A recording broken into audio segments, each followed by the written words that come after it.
បាទសូមគោរពហើយសូមថ្វាយបង្គំក៏ដូចជាគោរពលោកបងប្អូនយាយតាមនៅមុននោះដែលនៅគ្រប់ទិសទីហើយនេះខ្ញុំបាទក្នុងព្រដំណើរនៅលើដងផ្លូវទៅកាន់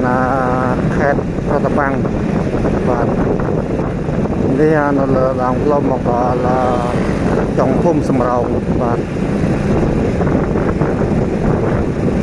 មកដល់ចុងភូមិសំរោងលិចបាទនេះនៅទស្សនភាពនៅលើដងផ្លូវគឺជាទេសភាពនៅលើដងផ្លូវដែលបងប្អូនកំពុងបានទស្សនាកម្សាន្ត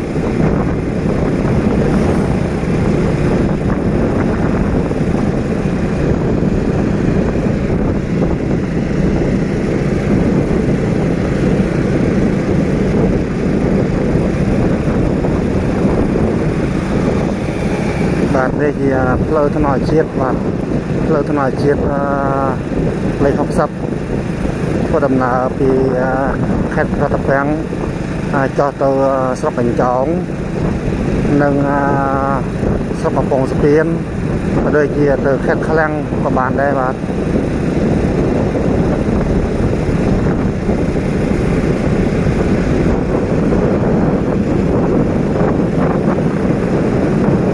នេះបង្គោលភ្លើងអគ្គិសនី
នេះមកដល់ផ្លូវនេះគឺជាផ្លូវចូលភូមិប្រស្រែបាទផ្លូវចូលភូមិប្រស្រែនៅជាប់គ្នានឹងភូមិសំរោង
ពេលនេះយើងមកដល់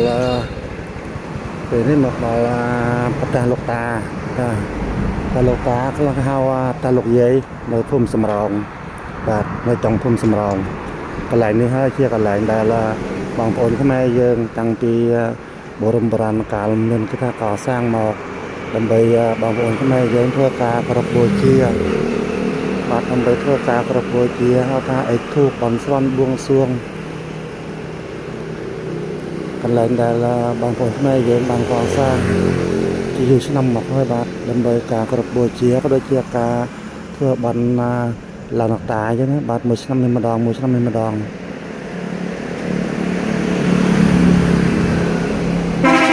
កន្លែងដែលមានហៅថាបារមីរដ្ឋេចេស្តារបស់លោកយាយភូមិសំរោងដើម្បីបងប្អូនភូមិស្រុកធ្វើការបន់ស្រន់បួងសួងគ្រប់បូជាបាទប្រាថ្នាសេចក្តីសុខសេចក្តីចម្រើនទាំងអស់គ្នា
បាទនេះគឺជាភូមិសំរោងនេះគាត់ថាគេភូមិមួយថាបងបោសម្បូររបស់បងប្អូនប្រជាជនខ្មែរយើងរស់នៅយ៉ាងកកបាទនេះគឺជាសឹងសិតតែផ្ទះរបស់ប្រជាជនខ្មែរយើងណាបាទ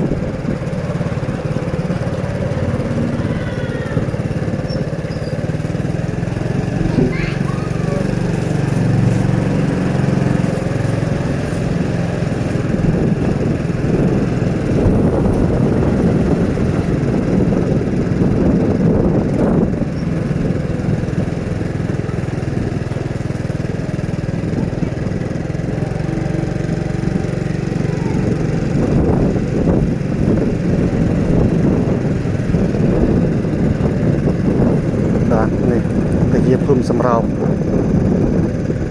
កន្លែងដល់បរមបុរាណខ្មែរយើងរស់នៅយ៉ាងកក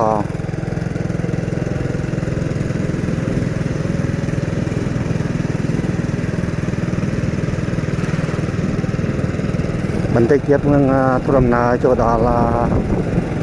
គូស្រះស្រីបាទហៅថាស្រីអមបាទស្រីអមខ្លីហៅគូស្រះស្រីណាបាទទៅដល់ក្រុងខេត្តកន្លែងធ្វើដំណើរចូលគូស្រះស្រីខាងមុខនេះគឺជាសាលា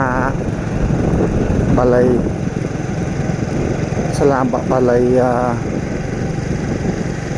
គេថាខ្មែរណាំបយបាទវៀតណាមខាងសាលាបាលី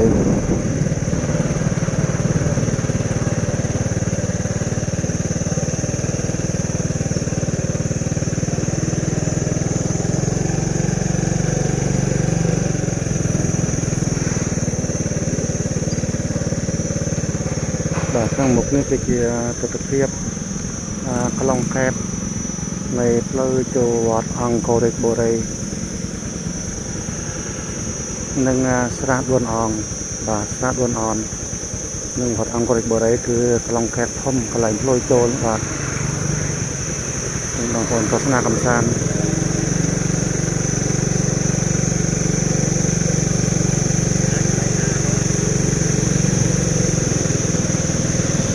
នេះទស្សនវិជ្ជានៃវត្តអង្គរបុរីបាទ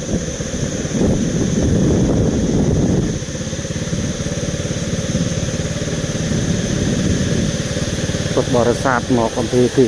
ឆ្ងាយដើម្បីក្នុងការទស្សនាកម្សាន្តក៏ដូចជាមកដើម្បីនឹងមានលោកគ្រូលោកព្យាបាលជំងឺនៅក្នុងវត្តនេះដែរបាទ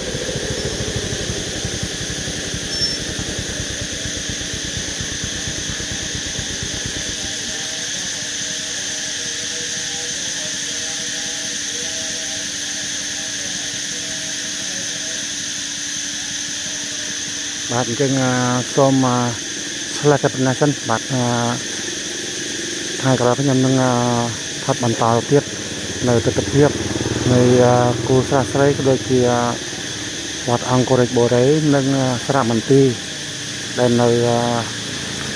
ម្ដុំនេះបាទនៅម្ដុំនៅគូស្រះស្រីនេះបាទចឹងសូមអរគុណបងប្អូនដែលបានទស្សនាកំសាន្តជាមួយខ្ញុំបាទស្មារតីច្រើន